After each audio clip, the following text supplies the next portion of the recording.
I feel really great. We're going to have a great discussion, and I think tremendous success. They'll be tremendously successful. And it's my honor, and we will have a terrific relationship, I have no doubt. 우리한테는 우리 발목을 잡는 그 과거가 있고 또 그릇된 분변과 관행들이 우리 때로는 우리 눈과 귀를 가리우기도 했는데 우린 모든 것을 이겨내고 이 자리까지 왔습니다. That's true. 옳은 말씀입니다. 네, 어느새 1년입니다. 역사의 한 페이지를 장식한 6.12 싱가포르 북미 회담이 다음 주면 1주년을 맞습니다. 완전한 비핵화를 약속하는 등 공동 성명까지 내놨었는데 최근의 북미 협상은 좀처럼 앞으로 나아가질 못하고 있죠. 북한은 외무성 대변인 담화를 통해서 미국의 선 비핵화 요구를 비판했습니다. 우리의 일방적인 핵 포기만을 고집하면서 우리를 힘으로 압살하려는 기도를 더욱 노골적으로 드러냈다. 위엔남의 하노이에서 진행된 제2차 조미순회 회담에서 미국은 선 핵포기 주장을 고집하여 천재 일우의 기회를 놓치는 최대 실책을 범하였습니다. 자, 그러면서도 대화의 문은 여전히 열어뒀습니다. 북미 대화 또 비핵화 의지를 재차 밝히면서 김정은 위원장의 시정 연설까지 인용해서 미국의 태도 변화를 촉구했는데요. 하루빨리 셈법을 바꾸고 회담에 나오는 것이 좋을 것이라며 인내심에도 한계가 있다고 말했습니다. 국무위원회 위원장 동지께서는 우선 미국이 지금의 계산법을 접고 새로운 계산법을 가지고 우리에게 다가서는 것이 필요하다고 말씀하시었다. 우리의 공명정대한 입장에 어떻게 화답해 나오는가에 따라 6.12 조미 공동성명이 살아남는가 아니면 빈 종이장으로 남아있는가 하는 문제가 결정될 것이다.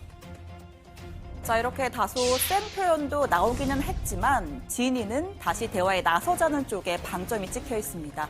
하노이 결렬 이후 등장했던 새로운 길, 또 무력 사용 같은 단어는 보이지 않죠. 소위 플랜 B는 고려 대상이 아니라는 걸 우회적으로 드러낸 겁니다.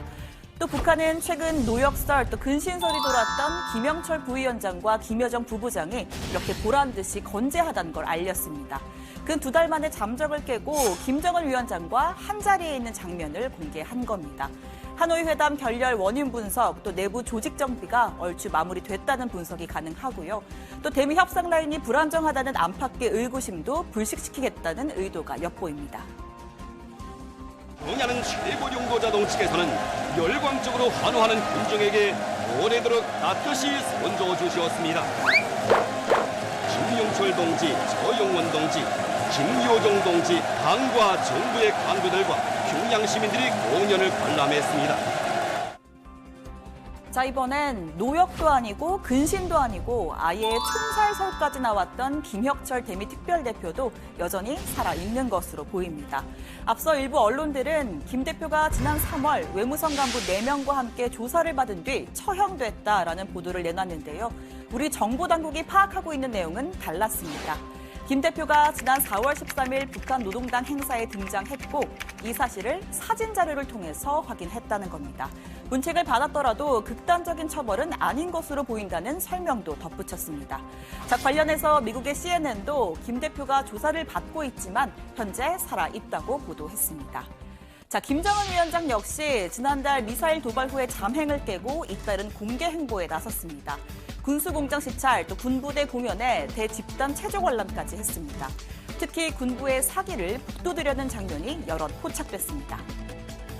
공연이 끝난 후 경의하는 최고 용도자 동지께서는 전투 임무 수행 중에 희생된 비행사의 아들과 영광의 대회장에서 뜻깊은 이름을 받아하는 어린이를 몸 가까이 불러 사랑의 한 품에 안아주시며 앞날을 축복해 주셨습니다. 자, 문재인 대통령은 그제 패트릭 셰너엔 미 국방장관 대행과의 만남에서 남북관계의 발전이 북미 비핵화 협상에 기여하고 있다고 말했습니다. 또 같은 맥락에서 이산가족 상봉과 식량 지원 등 인도적 대북 지원이 필요하다고도 강조했었죠.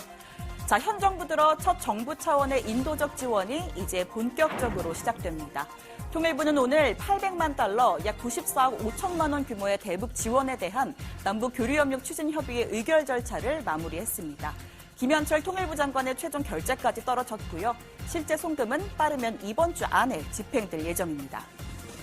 세계식량기획 WFP의 영양 지원 사업, 유니세프, 유엔 아동기금의 모자 복원 사업, 이런 것들이 집행이 결정이 되면 그 국제기구에 통보를 하게 되고 또 국제기구와 협의를 거쳐서 집행이 되겠습니다만 통상적으로 워킹데이 기준 한 3, 4일 정도 그렇게 걸리는 걸로 알고 있습니다.